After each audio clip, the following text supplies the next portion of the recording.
before we get into the survival and preparation portion of the show is the different things that we're facing. And let's start off with Iran. I know that through a lot of research, Daniel Estelin did a lot of research with Bilderberg.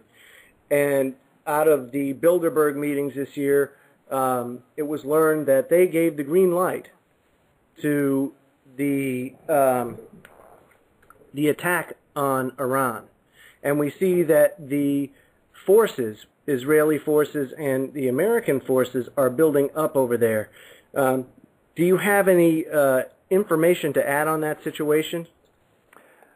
Many, many years ago, the United States Coast Guard was under the command of the United States Treasury. And the Coast Guard was the Treasury's, the bankers' private army.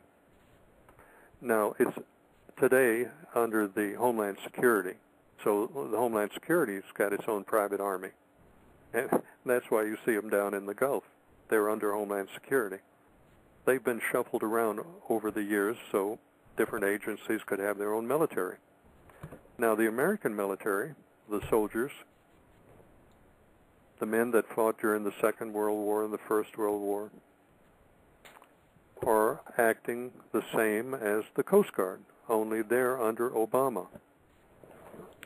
If you look at it just popped into my mind to say this, if you look at the credentials of the General McChrystal, they go on and on and on and on. What a glorious career, what credentials this man has.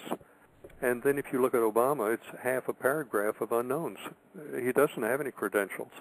And he's the boss of the general. He fired the general. He fired the general because the general was a threat. They're trying to get as many career military men out of the military as they can. They're taking the generals down, and they have been doing that for some years.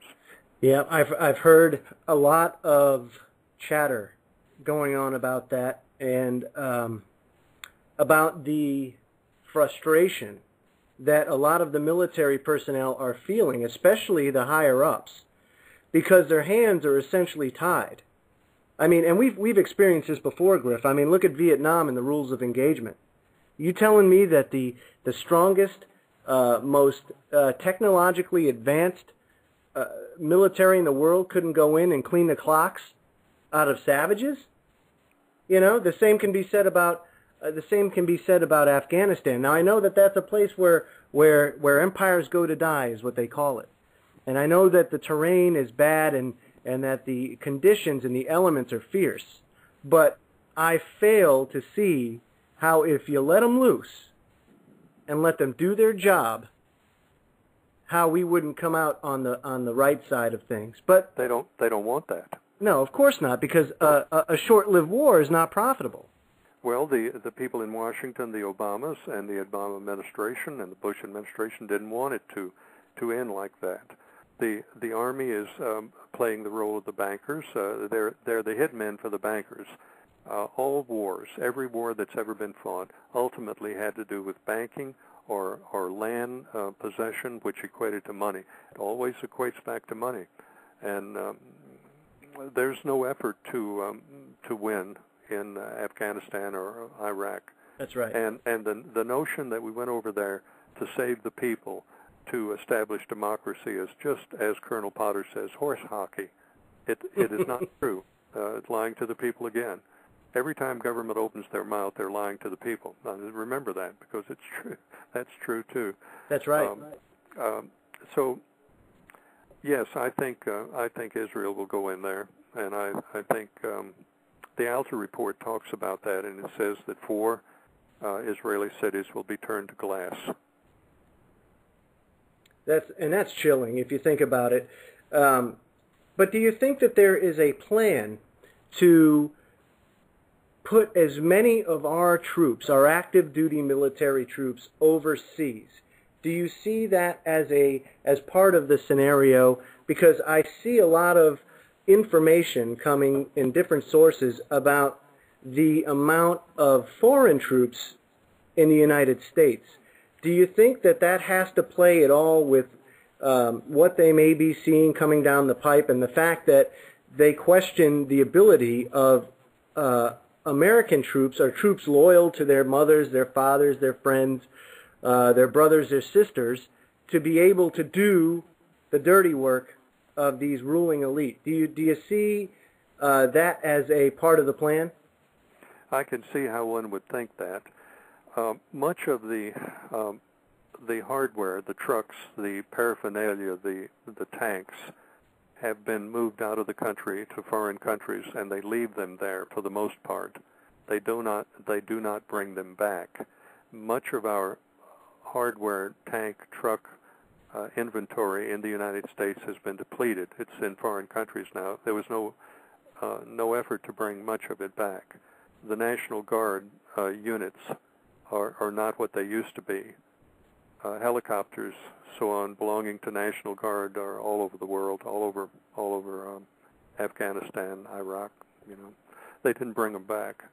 I've talked to base commanders about this, and they assure me they are back, but the men say, no, they're not back. He's lying too. So there you are. I cannot help but think there was a thought given to removing the weapons from the United States and leaving them in other countries. Now, the foreign military in the United States, many years ago, they were brought in under the National Guard Bureau programs. That was the name of it, National Guard Bureau program. And what's that? Where the states matched up with foreign militaries. Each state that agreed to this brought a military over for training. They were heavy in Michigan. I know they were all over the place. Virginia, I found out, I talked to the general in charge of the National Guard here, and he said Virginia did not agree to do it, so there were no foreign troops in Virginia. But other states went along with it, so that's probably why you're seeing so much military. It's been going on for over 10 years, 11, 12 years. Did you know that there may be more now, but Cannon Air Force Base out in the West, and another base in California and Nevada or somewhere like that, they actually leased part of the military base out to the German Luftwaffe, and they were flying German aircraft off of their portion of the American base in the United States, and they were somewhat immune to American oversight and control. I remember one of the German planes crashed, and they forbid American investigators to look at it in the United States over in American people. So I remember the first payment for their lease on the base was $42 million. That kind of stuck in my mind. I think that was Cannon Air Force Base. That was a long time ago. But that kind of stuff has been going on for a long time, and American people never knew it. So what you see today by by foreign troops in the United States is it's been going on a long time. And that does not condone it, of course, but it has been happening for a long time. Well, the reason why I brought it up, and what makes me think, is a lot of these plans have been in the works for a long time. Whether it be the conditioning of the people, or whatever, you could see that the groundwork has been laid over generations. This isn't something that just happened, at the flip of a switch. And that's my thing, is that we've seen a steady buildup. And if there's one thing that I found out about these elitists, they're patient. They're very, very patient when it comes to putting their plans in place and trying to make sure all their I's are dotted and their T's are crossed. However, it certainly does look like they've bit off more than they can chew. Yes, you're right in what you said. I do believe it will eventually soon be out of control. They will not be able to control what they have put into motion here.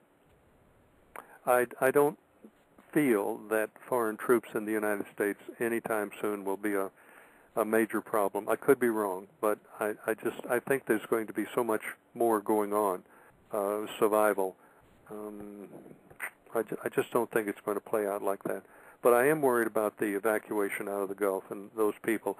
Just think of the logistics involved there. Nobody could control that. It can't be controlled. All of the the FEMAs and Homeland Security in the world couldn't